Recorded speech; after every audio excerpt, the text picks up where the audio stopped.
Regular variety hop channel அன்புடன் வரவேற்கிறோம். எல்லோரும் பல தியாகங்கள் வாழ்க்கையில் பார்த்துதான் இருக்கிறோம். ஆனால் எமக்காக யார் தியாகம் பண்ணுவார்கள்? அப்படி பண்ணியவர்களை நாம் மறக்கலாமா? அவர்களுக்கு நன்றி உணர்வோடு நாம் இருக்கிறோமா? அவர்கள் எமக்காக எமது வாழ்க்கைக்காக செய்த தியாகத்திற்கு அவர்களுக்கு நாம் நன்றியுடன் நன்றி விசுவாசத்துடனும் ஏதாவது ஒரு சில நல்ல விஷயங்கள் செய்ததுண்டா என்று பார்ப்பதுதான் இந்த கதை. சீதன சுமை இந்த கதையின் தலைப்பு. லைக் பண்ணுங்க ஃப்ரெண்ட்ஸ், சப்ஸ்கிரைப் பண்ணுங்க, சப்போர்ட் பண்ணுங்க. வாங்க கதைக்குள்ள போகலாம்.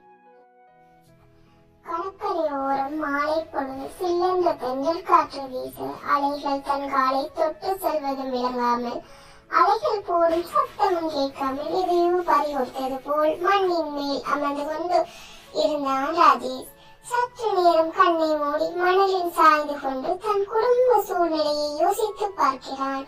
அப்பா மாணிக்கம், அம்மா சிவகாமி, அண்ணா ராஜன் குமார், ரவி, அக்கா வசந்தா, லதா, கவிதா.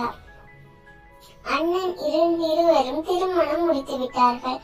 அவர்கள் உழைப்பது அவர்கள் குடும்பத்துக்கே கவனிக்கவே சரியா போகின்றது. சீதனம் கேட்பதால் அக்காக்களுக்கு திருமணம் நடைபெறாமல் போகிறது.